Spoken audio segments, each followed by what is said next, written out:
Hello everyone, Hira here. Now we are going to listen to podcast news. It includes national news and editorials. While walking in the morning or evening, while cooking, cycling or during free time you can listen. Listening improves the quality of communication and comprehension. Before going ahead, I would like to welcome you all to the virtual school. A new way of learning and teaching, with the vision of let's grow together. Our mission is to learn how to learn and teach how to teach.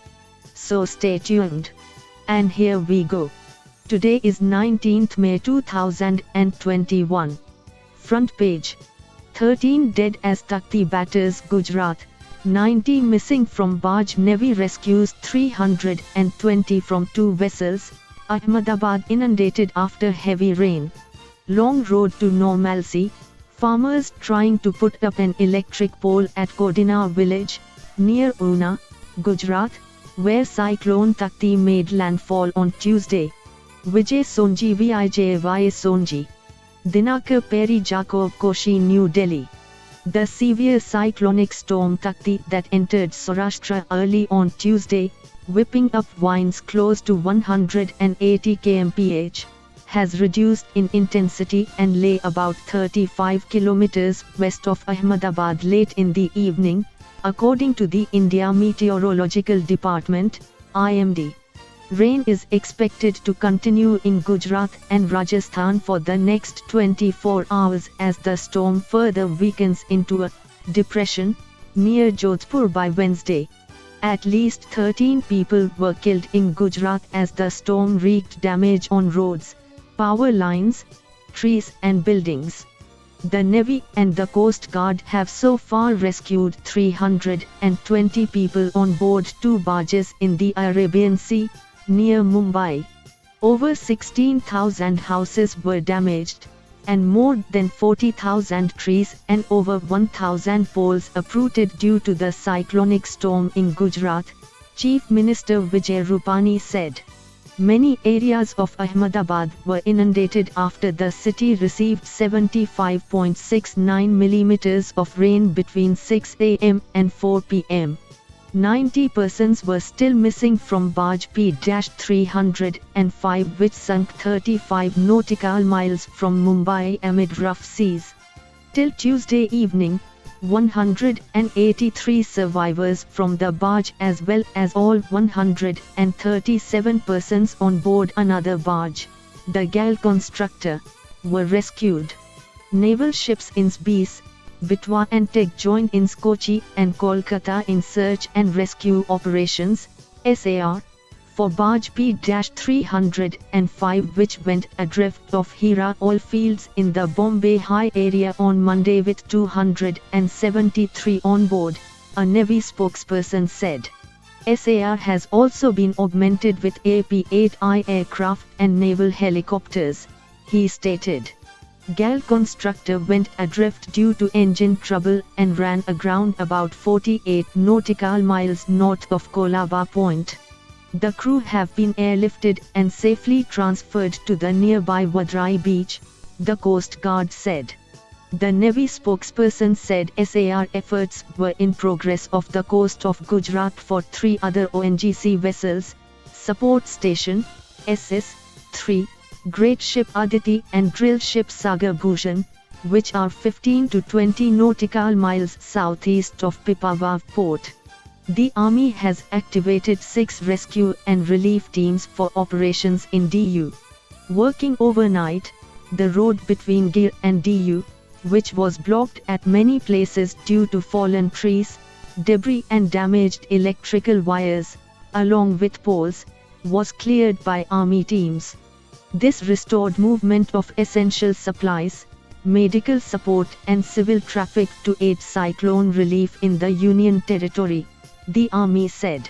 Vaccination lag in rural India points to a looming crisis. Only about 15% have been immunized outside urban areas. Vignesh Radhakrishnan, Chennai. Even as the second COVID-19 wave shows signs of easing, The spread of cases in rural areas and the relatively lower vaccination numbers there points to a burgeoning crisis. During the first wave, which peaked in September 2020, the COVID-19 cases started piling up in urban areas initially and spread to rural areas, including semi-rural ones, constituting 65% of all cases. The second wave also followed a similar pattern.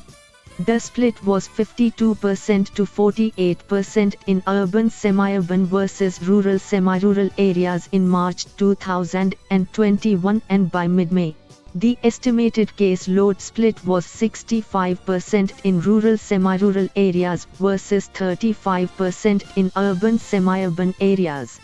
These percentages are also skewed due to the lack of adequate testing facilities in many parts of rural India. Adding more cause for concern is the fact that the rise in registered cases has not seen a concomitant increase in vaccination in rural areas. While more than 60% of cases were from the rural and semi-rural districts, only an estimated 12% to 15% of inhabitants have received at least one dose of the COVID-19 vaccine by May 14. In contrast, an estimated 30% of residents in urban and 19% in semi-urban areas have received at least one shot.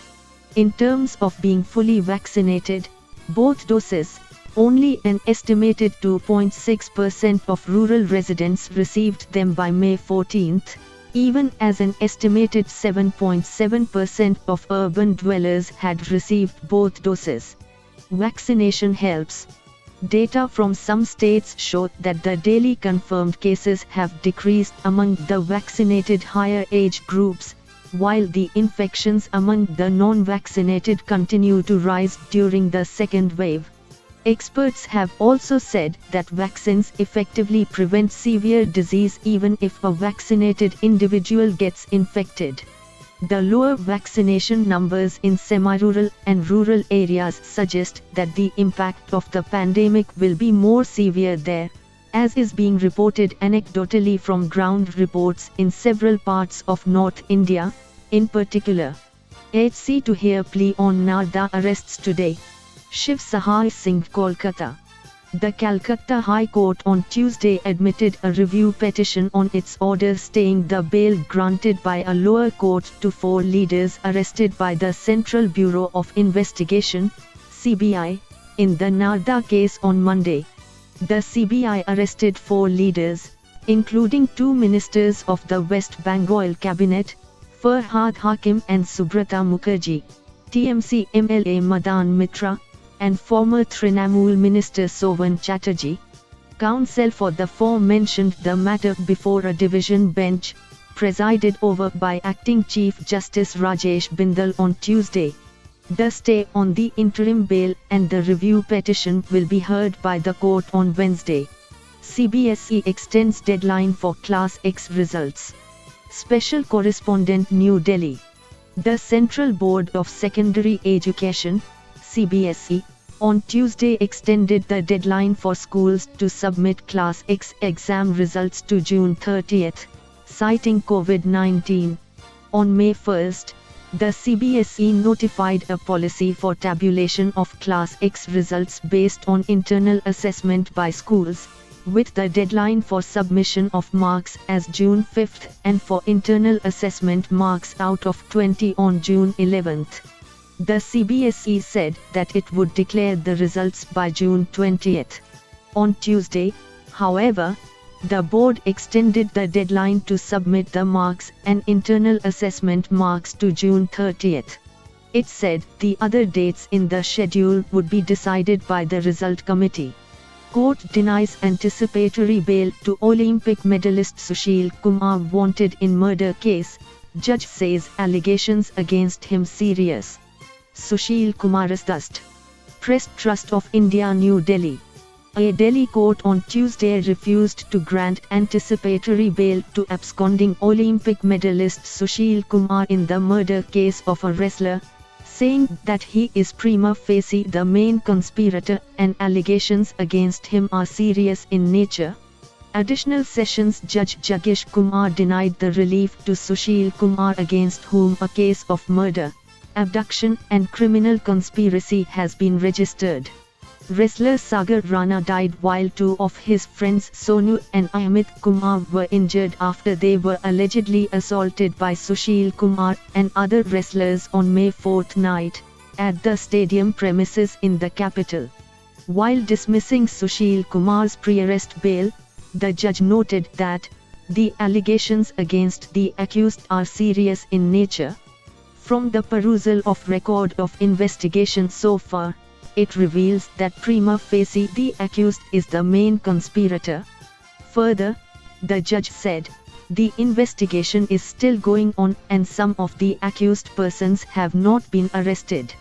The NBW, non-bailable warrant, has already been issued against the accused. Eyewitnesses' statement.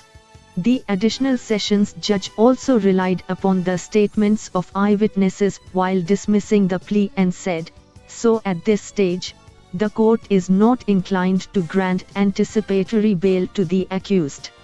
Fearing arrest, the international wrestler moved the Rohini court in Delhi on May 17 seeking anticipatory bail, asserting that the investigation against him is biased and that no injuries are attributable to him.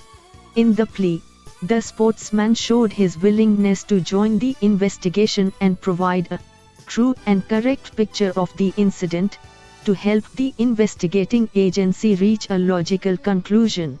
Sushil Kumar further claimed to have no connection with the alleged firing that took place during the brawl, adding that the firearm and vehicle found at the place of the incident do not belong to him. Virus hit every family but central government officials living in Ivory Towers, says HC. It was hearing a plea about Sputnik V. Staff reporter, New Delhi. The Delhi High Court on Tuesday remarked that COVID-19 has not spared even a single family while the central government's officers are living in Ivory Towers, oblivious of ground realities. It is like a raging fire and nobody is bothered, no one is applying their mind. The virus has not spared any single family. The center officers are living in Ivory Towers, a bench of Justice Manmohan and Justice Navin Chawla remarked. The court was of the view that the manufacture of Sputnik V vaccine in India with the collaboration of Panakia Biotech with Russian Direct Investment Fund, RDIF, should be seen as an opportunity to ensure there is no vaccine shortage. Every day you, center, are castigated by each and every court and still you are not awake. God bless this country, the court said. The observations came while hearing Panakia Biotech's plea to modify a July 2020 order of the court, in which it had undertaken not to prosecute further the execution proceedings instituted by it in relation to an arbitral award, passed in its favor. In its fresh application, Panakia Biotech sought release of the arbitral award on the ground that it needs funds in the larger interest of humanity as it has already manufactured trial batches of Sputnik V vaccine in collaboration with RDIF and the process of manufacturing scale-up batches is on. Next hearing. During the hearing, Additional Solicitor General Balbir Singh, representing the centre, argued that Sputnik V's manufacture by the company will not benefit the India as it will be for global supply by RDIF. It posted the case for further hearing on May 31. Thank you. Editorial 1. Stormy start. Accurate forecasts and resilience building hold the key to handling severe cyclones. Millions of people wearied by the onslaught of the coronavirus have had to contend with a furious tropical cyclone that has left a trail of death and destruction before making landfall in Gujarat. Cyclone Takti swelled into an extremely severe cyclonic storm, dumping enormous volumes of water all along the west coast, and caused loss of life in Kerala, Karnataka, Goa, Maharashtra and Gujarat, before weakening overland. to thousands who had to be evacuated to safe locations. This year's pre-monsoon season presented a double jeopardy, caught as they were between a fast-spreading virus variant and an unrelenting storm. Many coastal residents would have felt a sense of déjà vu, having gone through a similar experience last year, when the severe cyclonic storm, Nisarg, barreled landwards from the Arabian Sea, pounding Aliboy in Maharashtra as it came ashore. The cyclones in both years spared densely populated Mumbai. The twin crises have, however, strained the capacities of multiple states, especially the coastal ones, although the impact of the storm was considerably mitigated by disaster response forces. Once again, the value of creating a trained cadre, supported by the defense forces in rescue and relief work, is seen. The heralding of the 2021 monsoon season by a cyclone comes as another reminder that the subcontinent is at the confluence of more frequent, extreme weather events originating in the Bay of Bengal and the Arabian Sea every year. How well India is prepared to handle cyclones depends on developing greater expertise in forecasting and disaster mitigation, and crafting policies to increase resilience among communities. Last year, the India Meteorological Department, IMD, launched an impact-based cyclone warning system from the October-December season designed to reduce economic losses by focusing on districts and specific locations, and incorporating such factors as population, infrastructure, land use and settlements. The IMD also claimed that its accuracy of forecasts, for instance, in plotting landfall location, is now better. Together with ground mapping of vulnerabilities, this is a promising approach to avoid loss of life and destruction of property. The importance of precise early warnings cannot be overemphasized, considering that the Arabian Sea has emerged as a major source of severe cyclones, and their intensity is aggravated by long-term rise in sea surface temperatures linked to pollution over South Asia and its neighborhood. Climate-proofing lives and dwellings is a high priority now, a task that warrants a multi-sectoral approach, to build sturdy homes of suitable design, create adequate storm shelters, provide accurate early warnings, and ensure financial protection against calamities through insurance for property and assets. Governments must rise up to the challenge. Delete and control. The ICMR must assess evidence and be very specific with recommendations on treatment. The Indian Council of Medical Research, ICMR, has finally dropped its espousal of convalescent plasma therapy, CPT, as treatment for moderate COVID-19 in its latest guidelines. In its guidelines of April 22, CPT was already on its last legs, with the advisory recommending that it is advisable only in early moderate disease, or within 7 days of symptoms. These updates flow from periodic reviews of medicines and treatment protocol by a task force of doctors and experts of the ICMR. Practicing doctors are not legally bound to follow these recommendations to the T but are expected to circumscribe their treatments within the guidelines. Last year, the ICMR, in one of the definitive clinical trials in the world, demonstrated that CPT neither saved lives nor improved patient outcomes but was equivocal about it in public. This gave leeway to some states, particularly the Delhi government, which openly disavowed the ICMR's findings, encouraging several doctors to put the onus on hapless caregivers to source such plasma from those who had recovered from the illness. The clamor for plasma had birthed its own kind of ecosystem.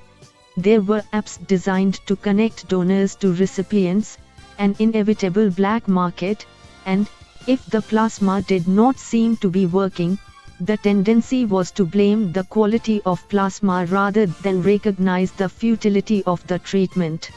Last week, it took a letter by a clutch of concerned public health professionals to India's principal scientific advisor as well as results from a trial, published in The Lancet, spanning around 11,000 patients, that again found no benefit.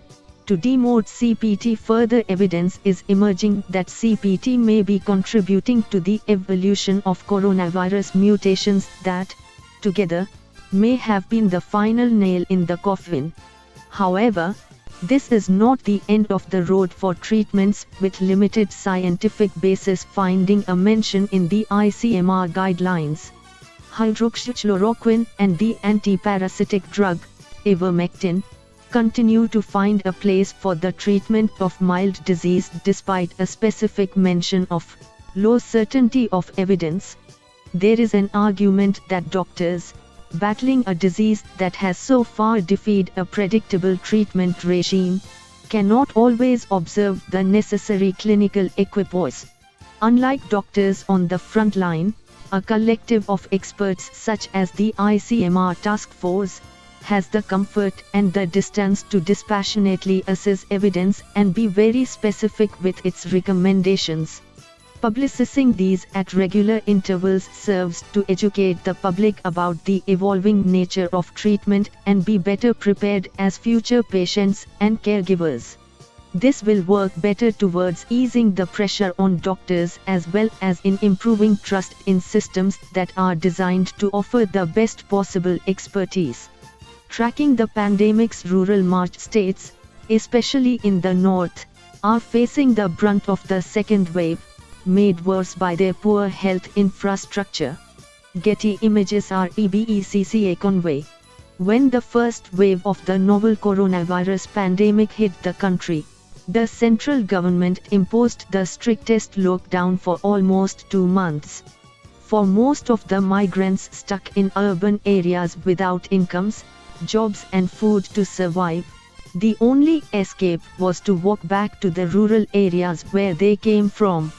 Migrants walked back thousands of kilometers to return to rural areas not because the villages were best equipped to deal with the pandemic but primarily because it provided them protection from hunger and starvation. During the second wave now, it is the rural areas which are bearing the brunt of the pandemic, with most cases being reported from rural areas. And, unlike last time, there is nowhere to go. Estimates versus the reality.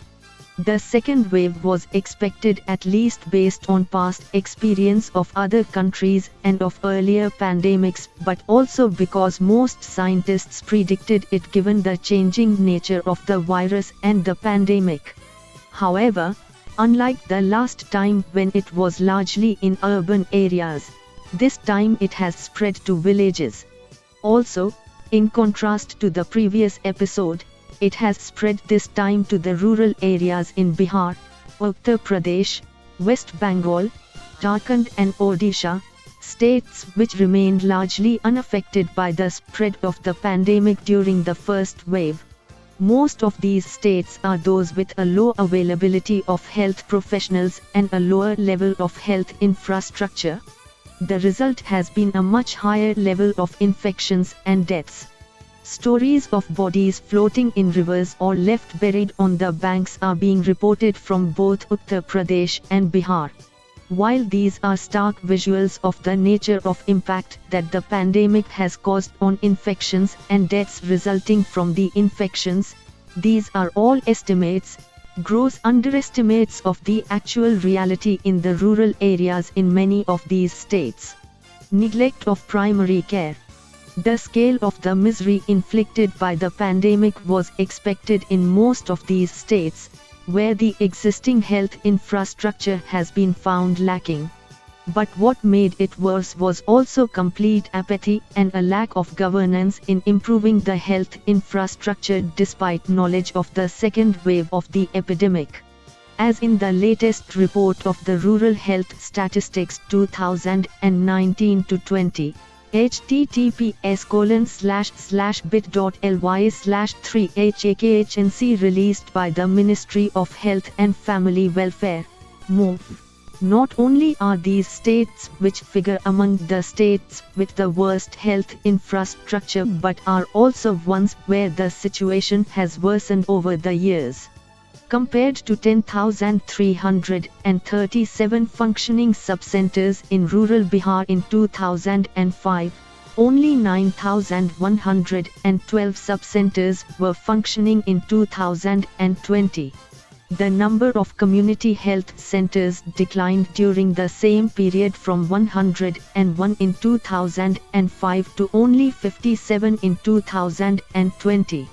Despite population growth, during the same period, the number of primary health care centers increased marginally to 1,702 in 2020 compared to 1,648 in 2005. The situation in Uttar Pradesh, another large state, is no different, with the number of primary health centers declining from 3,660 in 2005 to 2,880 in 2020, while the number of community health centers increased from 386 to 711 during the same period. Subcenters increased only marginally, from 20,521 in 2005 to 20,778 in 2020.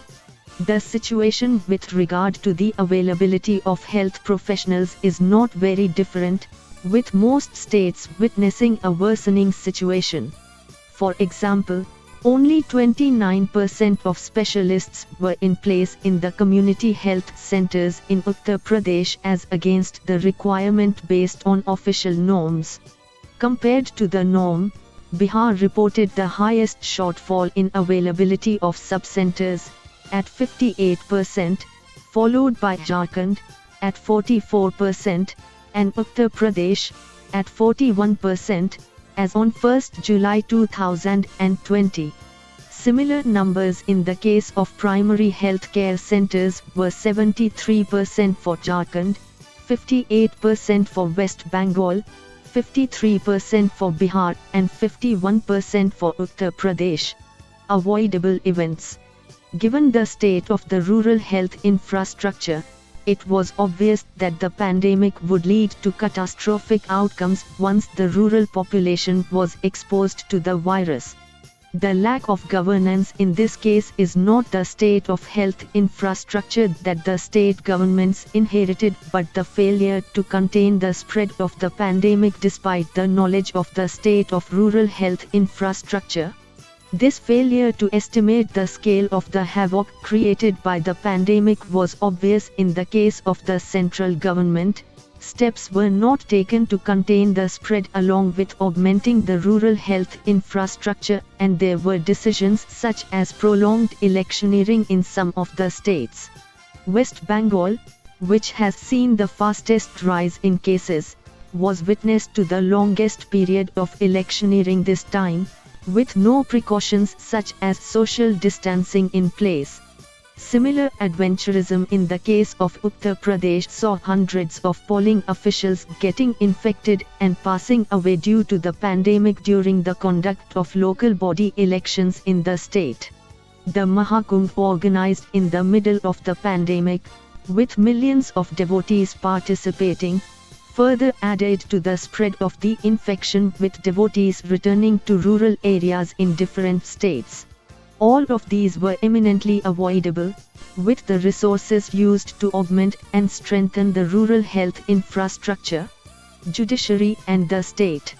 While all these created the perfect breeding ground for the pandemic to spread to rural areas, the severity of the infections was also a result of the misgovernance of state governments.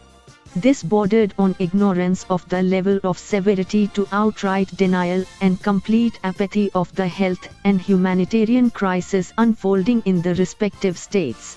In most cases, the judiciary at the level of high courts has stepped in to fill the vacuum created by an absent state. The judicial intervention of the Allahabad High Court last month directing the state government to impose lockdowns in Uttar Pradesh was in turn challenged by the state government in the Supreme Court. Attempts to voice concern over the state of health infrastructure and the spread of the pandemic by helpless citizens was countered with threats of legal action by the Uttar Pradesh government until the Supreme Court stepped in. Instead of expanding testing and contact tracing, attempts were made to restrict testing and report a lower number of infections, leading to a sense of complacency within the state administration.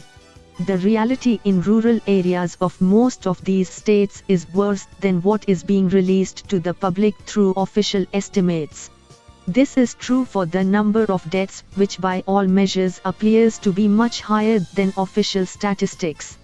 The absence of testing and treatment infrastructure has left the rural population at the mercy of private health providers. A large majority of the population has been left unable to avail the services of private healthcare providers. The slow pace of vaccinations in rural areas despite the vulnerabilities has only contributed to the rise in infections and thousands of deaths which could have been easily prevented. Aggravating rural distress. Rural areas provided refuge to the majority of the migrant population which had lost jobs and incomes during the first phase. It also helped the economy revive given that rural areas were largely unaffected. However, this time round it is the rural areas which are facing the worst of the pandemic as well as economic distress. Rural wage data as well as data on rural non-farm income available from official and private surveys point to a dismal economic scenario. While many have lost their primary income earner, even for those who managed to recover, it has come at the cost of huge private health expenditure. Many are likely to fall into a debt trap with the usurious rate of interest from the private money lenders pushing them into chronic poverty. For the rest, the loss of jobs and income has come at the cost of depleted savings. Rural areas are not just staring at the worst of the pandemic but also at prolonged economic distress. While the pandemic with its uncertain nature is certainly responsible for it, the blame must equally lie with the government, both at the state as well as central levels, for its failure to anticipate and prevent the thousands of deaths. Himanshu teaches economics at Jawaharlal Nehru University.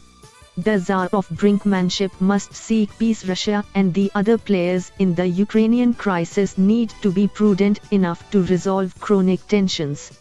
Tatiana Balausova. AP Alexander Zemlyanichenko AP.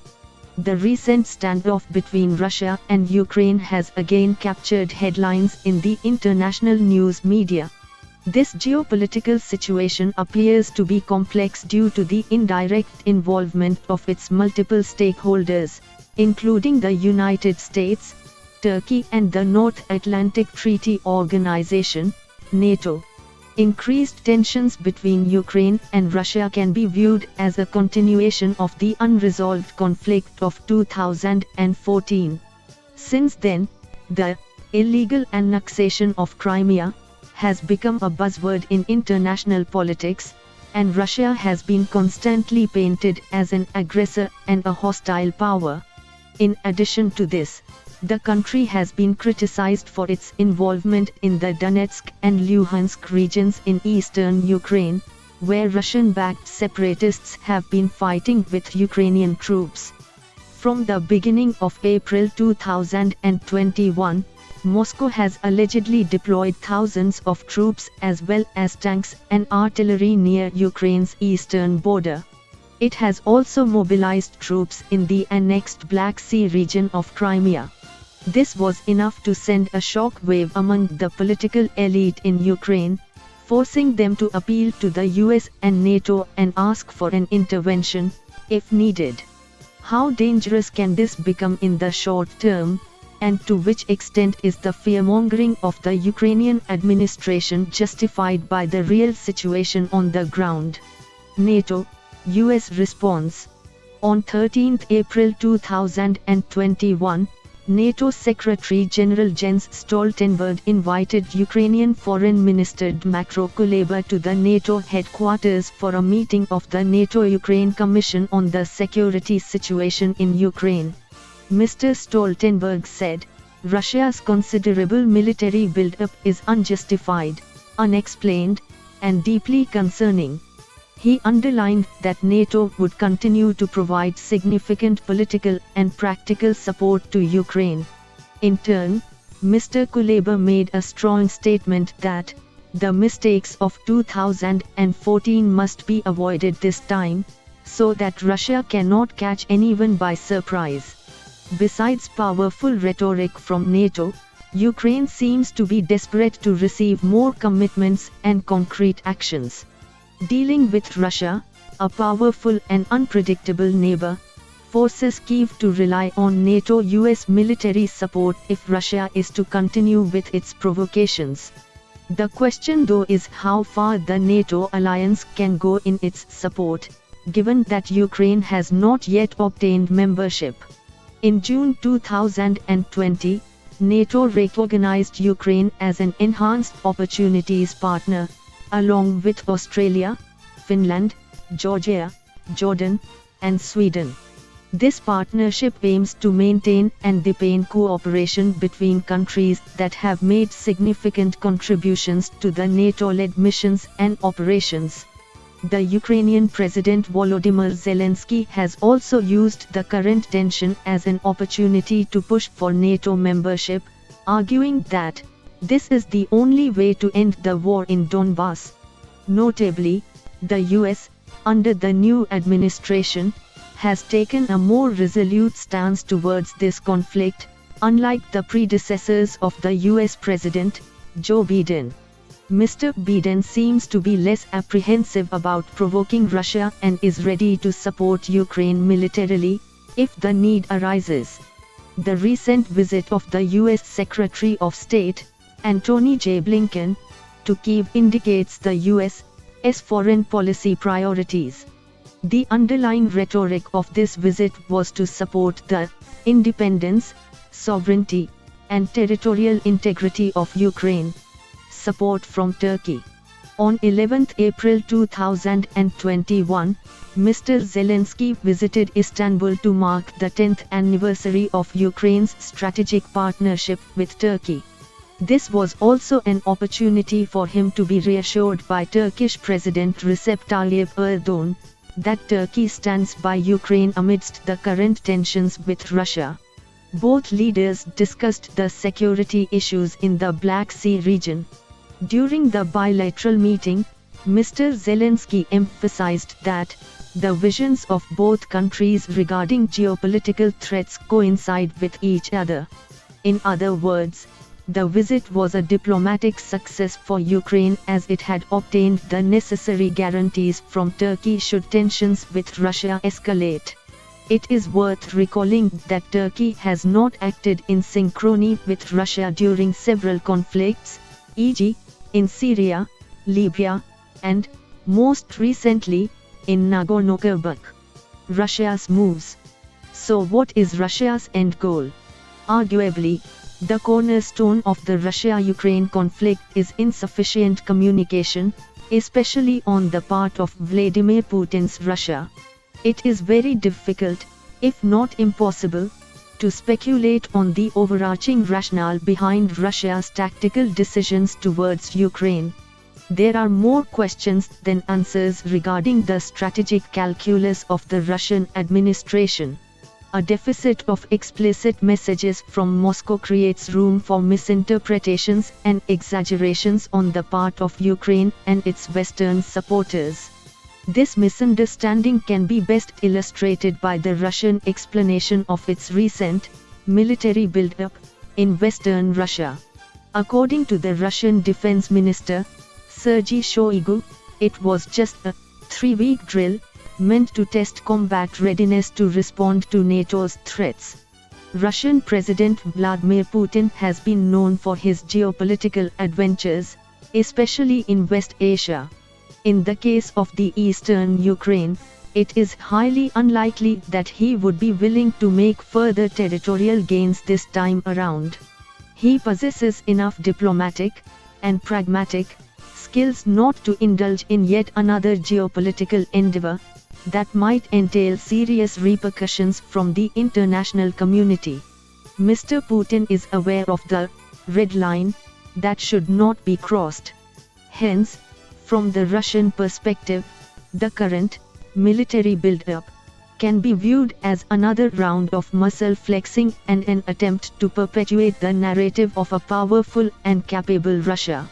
For a peaceful resolution, all the stakeholders in the ongoing crisis should focus on establishing a constructive dialogue among themselves using clear and unambiguous language. The only way forward is to seek a peaceful resolution to the Russia-Ukraine conflict rather than exacerbating the reality and using quid pro quo tactics. Both countries do need support from the global community, but not in a military form. There is a need for a platform, similarly to the Minsk agreements, that will facilitate negotiation, mutual consensus and possible compromises, as well as engagement with mediators. The long-term solution should be sought out in order to break the vicious cycle of animosity and misunderstanding. Tatiana Balausova is Assistant Professor, International Institute for Higher Education Research and Capacity Building, IIHED, OP Jindal Global University, Sonipat, Haryana. She also teaches the course on the Evolution of the Post-Soviet Space at the Jindal School of International Affairs, JSIA. Thank you. Editorial 2. Planning for future waves of the pandemic. India needs to enhance the surveillance system, vaccinate quickly, and reprioritize healthcare services. A health worker administers a COVID-19 vaccine to a woman in Noida on May 18. Pti. The failure to plan and prepare for multiple waves of COVID-19 in India has resulted in the despair and helplessness we are seeing today. Since more waves are expected, what lessons can we learn from the present in order to plan for the long term? This article speaks of the challenges and the road ahead. Surveillance strategy. First, while it is easy to blame modelers for failing to predict waves, the reason why they are not able to do so is that clear data are unavailable. There is unreliable testing and underreporting of cases and deaths even now. This does not instill confidence in any of the modelers to come up with realistic estimates. Underreporting and manipulated data inputs can only provide faulty projections. The central and state government should use real-time data by encouraging reliable reporting and initiating standardized definitions. This is the time to have a standardized definition of how many cases are expected per million population. Instead of admiring the efforts of administrations in the areas that have fewer cases, efforts should be made to detect the minimum number of cases, to instill confidence in people that the surveillance system works in the state. This can only be done through the syndromic approach of identifying suspect cases and through a reliable testing strategy which does not change when there is a surge in cases. The COVID-19 trajectory in other countries shows that there will be multiple waves in India. In Japan, the health system is crumbling during the fourth wave. Identifying impending waves is very important in mitigating a catastrophe. India missed building containment and mitigation measures while Maharashtra was seeing a surge in cases during the second wave. This lesson should be incorporated into plans for future waves. A strong surveillance system reporting the minimum number of cases will thus provide reliable early markers of an impending wave. Review mechanisms should be strengthened to detect the outbreak in the initial stages and extinguish it before the pandemic spreads to other areas. Concurrent genomic sequencing in real time in the fixed proportion of samples will give us an idea of the likelihood of the variants causing several outbreaks. If the outbreaks in Kerala, Punjab, and Maharashtra were noticed from the results of genomic sequencing, India could have advocated for local lockdowns in high-burden areas and imposed severe restrictions to stop the widespread of the second wave. We can prevent the adversities of future waves by relying and acting on the inputs of a strong surveillance system. Vaccinating the population. Next, through vaccination, we can turn the story around. India can emerge as the world's biggest exporter of vaccines in addition to helping citizens in the country. The central government should proactively reach out to all the vaccine manufacturing firms in the West and invite them to collaborate with Indian firms under the Make in India program. India needs to fast-track the manufacturing of all vaccines which have been approved for use by various regulatory authorities through a single window clearance. India can become a soft superpower if it facilitates faster manufacturing by helping the Indian industry. This is not an unrealistic ambition as the country has already proved how it can scale up testing facilities within a short period of time. At this stage, there needs to be greater impetus in stepping up manufacturing and coverage of vaccines. Not many countries in the world have the wherewithal to manufacture their own vaccines if India cannot cater to the vaccination needs of its own citizens and that of the world. With newer variants of concern emerging, it is important to update the vaccines depending on how the virus changes. This provides a clear case and a good business opportunity for setting up manufacturing facilities in both the public and private sectors. Vaccines might be the shot in the arm for our economy. Greater financial allocations, stepping up systems to expand vaccination, applied research, enhancing effective communication, and monitoring effectiveness will solidify India's role in the future for preventing and managing pandemics. Since 2009, the World Health Organization has declared 6 public health emergencies of international concern, including COVID-19. In the near future, India has to have a system that can respond to newer pandemics in the making. We cannot build reactive systems for each wave and each pandemic. Nearly 60% of known infectious diseases and up to 75% of new or emerging infectious diseases are zoonotic in origin. Respecting the boundaries of animals and preserving the ecosystem in its natural form is important in order to prevent future pandemics. Therefore, the country needs to adopt the One Health agenda in its entirety and ensure that environmental health and animal health are given similar priority as human health. Robust public health workforce. The rapid spread of SARS-CoV-2 shows us the importance of timely and efficient public health responses. We can only fight better when we have a battle-ready public health workforce. Unfortunately, our health systems are collapsing. Doctors and nurses have to bear the burden mainly because of a depleted or absent public health workforce. It is an essential to hire frontline workers in public health who can engage in surveillance and contact tracing, and mobilize people for primary health care services, including vaccination. The frontline public health workforce is particularly absent in urban areas, while critical care capacity, oxygenated beds, ICUs, is limited in rural areas. Irrespective of the urban-rural divide, the country needs to reconfigure the health systems to ensure that one accredited social health activist, ASHA, worker is hired for every 1,000 people, an auxiliary nurse midwife, ANM, and nurse practitioner are hired for every 5,000 people, and a hospital with at least 100 beds, including beds with emergency and critical care services, caters to a population of 30,000 to 50,000. It is time to have plans for pandemics. We need to improve the health system and public health and regularly review plans to ensure that we prevent future disasters.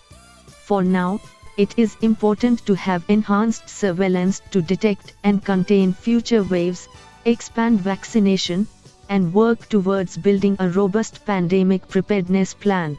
Girija R. Babu, Professor and Head, Life Course Epidemiology at the Indian Institute of Public Health, Bangalore. Repoliticize urban planning. The Tamil Nadu government should reclaim the lost political vision in city planning. In the last few decades, Tamil Nadu, the most urbanized among the major states, has lost its political vision in city planning. Housing policies and urban planning have been presented as a techno-bureaucratic exercise, preventing the political leadership from taking ownership and responsibility. In the process, the citizens find their needs unrepresented. With large urban projects on the anvil and the third master plan for Chennai on the drawing board, it is time for the Dravida Munnetra Kazhagam (DMK) government to repoliticize planning and adopt a vision consistent with its people-friendly promises. Planning of the past and present. For long, the state government stood apart with its innovative planning practices. In 1948, it produced a comprehensive housing report and impressive solutions for the housing shortage. As early as the 1960s, it created a comprehensive plan for Chennai. It set up the Slum Clearance Board in 1971, the first of its kind in India. The then DMK government adopted a radical policy to make the state slum-free. The iconic photograph of then Chief Minister M. Karunanidhi taking a boat ride in the rejuvenated Coombe is a telling example of how urban development projects remained an essential part of the political agenda. Former Chief Minister Jayalalitha supported solar-powered greenhouse schemes for the rural poor. State leadership directly associated itself with planning policies, and building livable cities was central to political action. What changed over time? First, policymakers depoliticized planning and presented it as a mere technical exercise of allocating resources such as land and money. They deployed what political scientists Matthew Flinders and Jim Bullard describe as institutional and preference-shaping tactics to achieve this. Institutions were created to give experts a longer rope, reduce political interference, and avoid short-term considerations in planning. However, they are meant to function within the parameters set by the elected political leadership. This appears increasingly absent in Tamil Nadu. As Flinders and Bullard point out, using the preference-shaping tactic, institutions create a choiceless situation by offering the opinions of experts as the only solution. They exclude contesting views from public discussion. There is no political moderation of expert-driven agendas. While theorists may argue that depoliticization improves efficiency, on the ground, as planning and policies keep failing, the credibility of politicians erodes significantly. A telling example of depoliticized planning is the Tamil Nadu Affordable Urban Housing and Habitat Policy, 2020. It thrives on ambiguity and opaqueness. It has reduced state role and allows the market to take care of low-income housing without providing any information on shortage, household incomes, and affordable housing prices.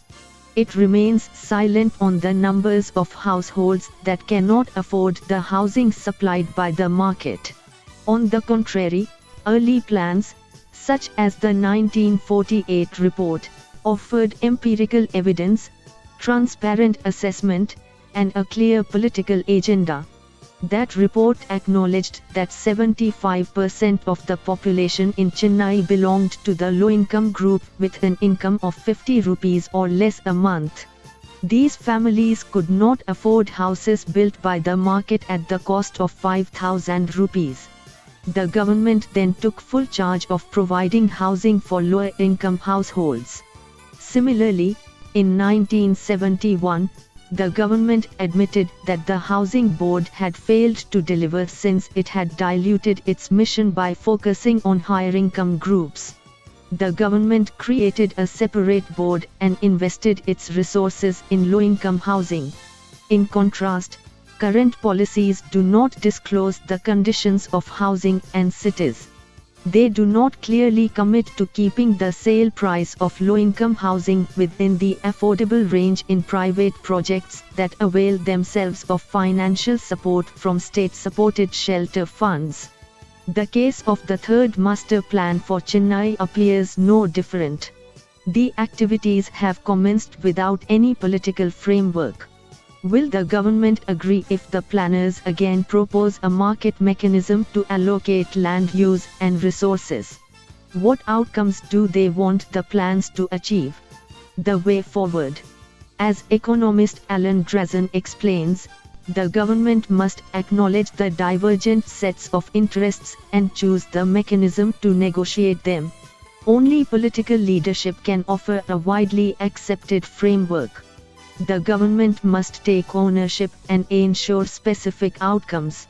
The possibilities are merging the Housing Board, which increasingly functions as a developer, with the Slum Board, pooling all land and resources and using them only for low-income housing, enforcing wider consultation, moving away from conventional land use planning, and adopting strategic urban design projects to make spaces for people and safe streets. A. Srivatsan is a professor at CEPT University. Views are personal.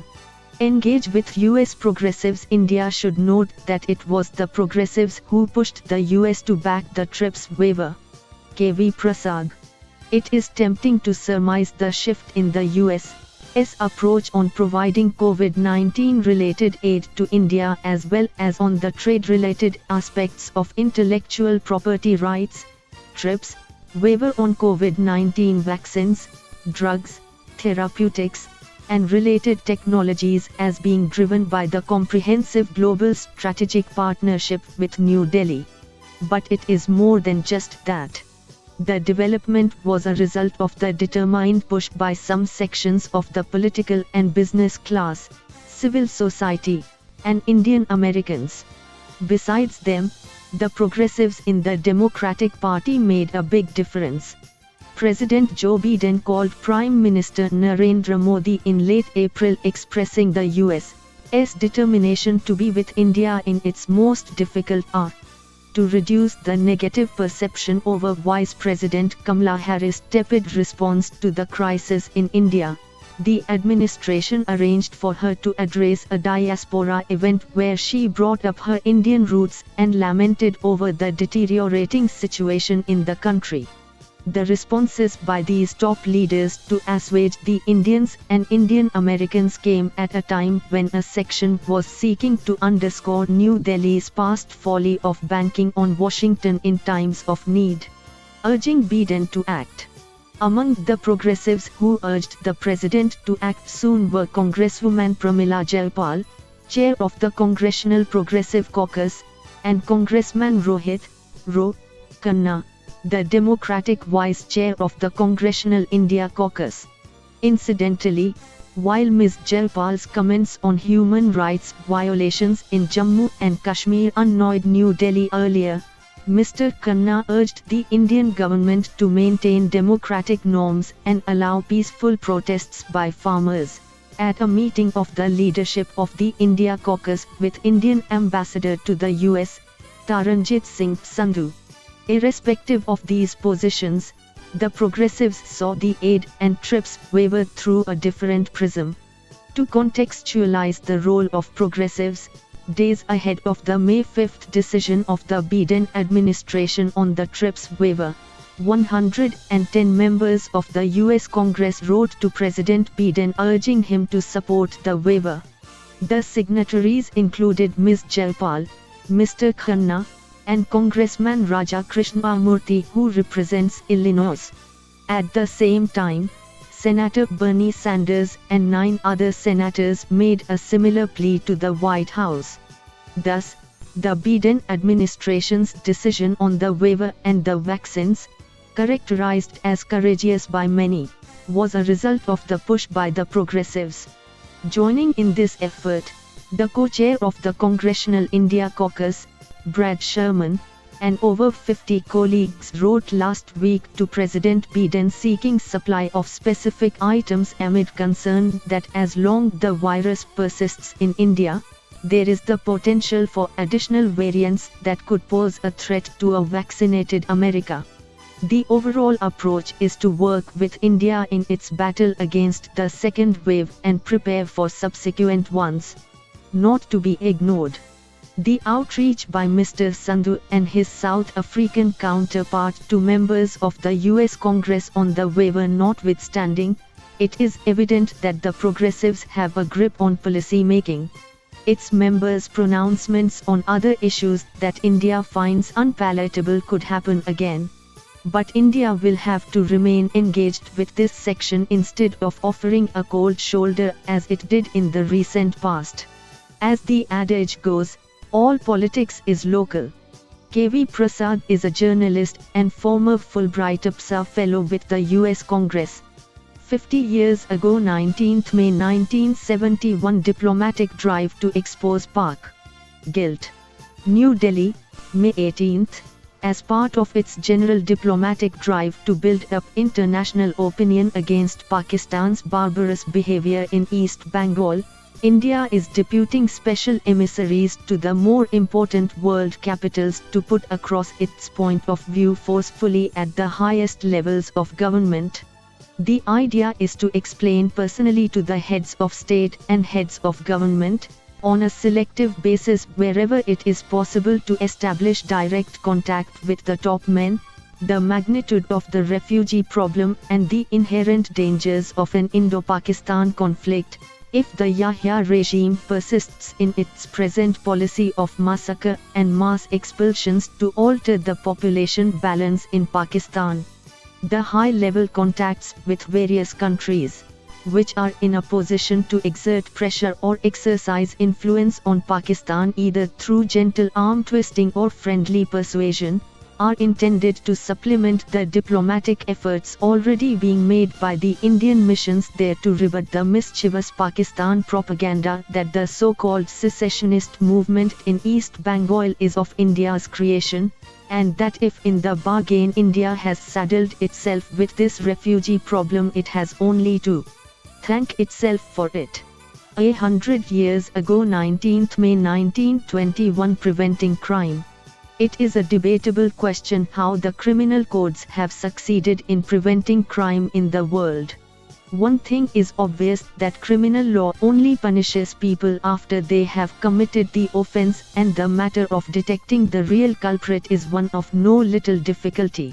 But, even in countries where the whole moral order has been upset by external or internal shocks, the remedy, as a writer in the Science Siftings says to be sure, does not lie in placing whole communities under virtual martial law in response to hysterical public opinion and shooting down people on suspicion. This is merely bringing about what may well be called police anarchy. If we arrest wholesale and punish on suspicion, we are going to inflict such punishments upon the innocent, for whom legal procedure has built up, and justly, protective barriers. Men, even those guilty of crime, must be properly tried and duly convicted, and the moment we lower these standards and permit police dragnets to enmesh the innocent with the guilty, then we are reverting to primitive methods which civilization has long discarded. Thank you. Other important news. Waqf Board seeks probe into Barabanki Mosque demolition demanding restoration. It says administration's action is patently illegal. Omar Rashid Lucknow. The Uttar Pradesh Sunni Central Waqf Board on Tuesday condemned the demolition of a mosque in a Tahsil compound in Barabanki district by the administration, terming it a patently illegal and high-handed action, and demanded its restoration. The Barabanki administration, without making a reference to any mosque, said an illegal residential complex was found situated opposite the subdivisional magistrates (SDM) residence in the Ramsanahi Gut Tehsil compound, and legal orders issued by the SDM court were executed on the ground on May 17. The administration allegedly carried out the demolition of the mosque in the name of removing encroachment, the board said. The Sunni Waqf Board said it would approach the Allahabad High Court for the restoration of the mosque and a high-level judicial inquiry, and seek action against the guilty officers. Sunni Waqf Board chairperson Zufar Farooqi said the mosque, the Waqf Masjid Garib Nawaz Al Maroof Tehsil Wali, situated near the Tehsil compound in Ramsanahi Gut, was 100 years old. This act is against law, a misuse of power, and in utter violation of the clear orders dated April 24 passed by the High Court, Mr. Farooqi added. He was referring to a general order issued by a division bench of the court on April 24, barring demolitions and other action in the state till end of May. Any orders of eviction, dispossession or demolition, already passed by the High Court, District Court or Civil Court, if not executed till the date of passing of this order shall remain in abeyance for the period till May 31. The bench of Acting Chief Justice Sanjay Yadav and Justice Prakash Padya had said in view of the upsurge in the COVID-19 pandemic. Adarsh Singh, District Magistrate, DM, Barabanki, said on March 15 a notice was issued to the opposite parties over the ownership of the said structure and they were provided opportunity for a hearing. Following the notice, those living in the compound fled from there and the structure in question was seized by the Tehsil administration from the security point of view, said the DM. The managing committee of the mosque challenged the validity of the notice issued by the Tehsildar of Ramsanahi Gut through a writ petition in the HC and submitted that they were faced with imminent danger of a demolition of mosque. The HC on March 18, while disposing of the writ, said, considering the fact that the notice has been given to the petitioners only for the purpose of seeking documentary evidence, and not for demolition, nothing needs to be proceeded any further in this writ petition, which is disposed of finally with a direction that the petitioners shall be permitted to file reply to the said notice dated 15 March 2021 within 15 days from today, in addition to the reply already filed by them.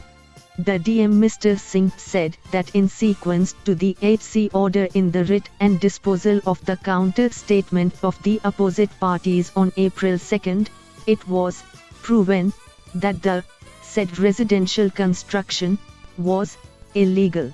Dhaka sends second consignment to India. Medicines, protective gear received.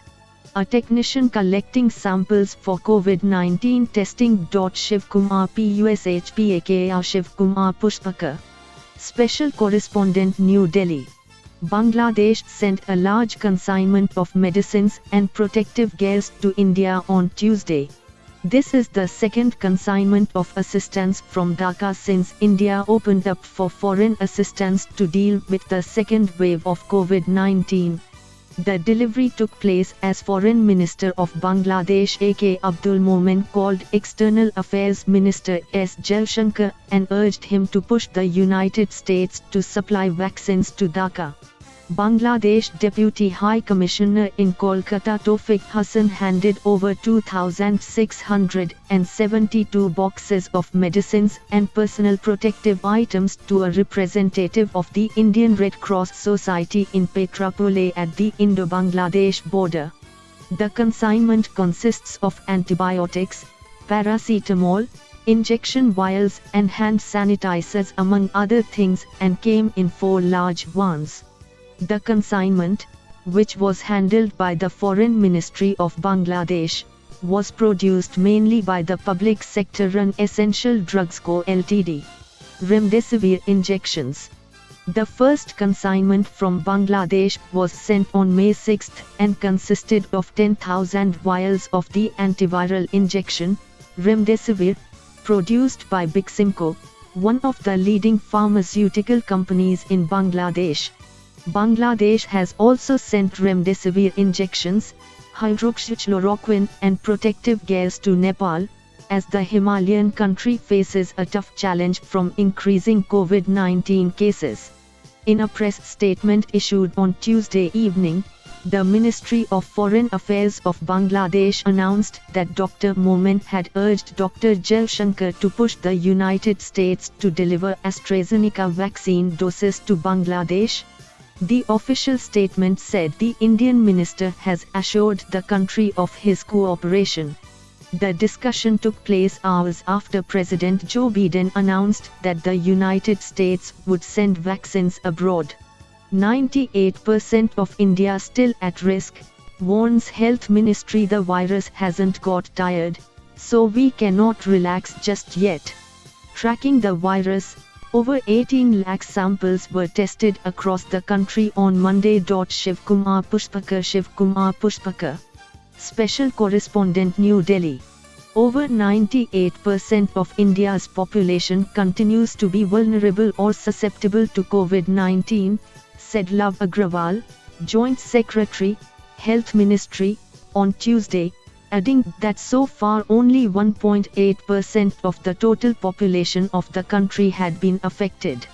Despite the high number of COVID cases reported so far, we have been able to contain the spread to under 2% of the population. But with the majority still vulnerable, we cannot let our guard down, and hence continued focus on containment is critical. The virus hasn't got tired, so we don't have the option to relax just yet, he said. Releasing data, Mr. Agrawal said that from the 17.13% of the total COVID-19 case load reported on May 3, India's current status stands at a reduced 13.3%. Currently, 8 states have more than 1 lakh active COVID-19 cases and 22 states have more than 15% case positivity. Maharashtra, UP, Delhi, Bihar, Madhya Pradesh and Chhattisgarh have shown a decline in COVID-19 cases and a decline in positivity.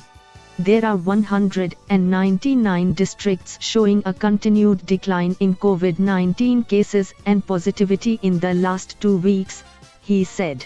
Niti Aayog member, Health, VK Paul, who also addressed the conference, said that the COVID-19 curve was stabilizing in India. We are already looking at the possible vaccine use for children as is being done internationally also, and are carefully tracking any changes in the virus. The basic rules to prevent the spread of the virus don't change, and together we have to contain and defeat the virus, he said. Trials for children. Dr. Paul noted that Covaxin had received approval for Phase 2/3 clinical trials in the 2 to 18 age group. And I have been told that trials will begin in the next 10 to 12 days, he said. He added that the COVID-19 National Task Force would examine the drug 2-deoxy-D-glucose, 2-DG, developed by the Defense Research and Development Organization, DRDO, for adding it to the COVID-19 treatment protocol. The drug has received emergency use authorization from the Drugs Controller General of India, DCGI. Replying to a question about a COVID-19 virus variant found in Singapore, which could be more harmful to children, Dr. Paul said that it was being looked into. We are examining the report about this particular variant. Regarding COVID-19 among children, so far, the knowledge that we have is that most of them are asymptomatic, and it is reassuring that they don't get serious infections. Meanwhile, we are keeping an eye on variants found in Singapore, he said. Birth of woman. Lord Narayana is born to Aditi and sage Kashyapa, after Aditi's diligent observance of Payovrata.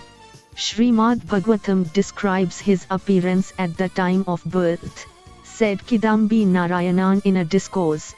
He was born with 4 hands, holding the conch, discus, make and a lotus flower.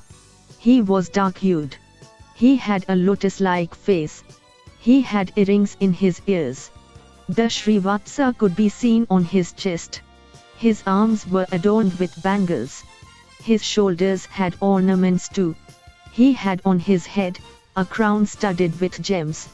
He had anklets on his feet. He was wearing the Vanmala. The flowers in this garland attracted bees, which were buzzing around the flowers. He also had the Kaustuba. He was born in the month of Shravana.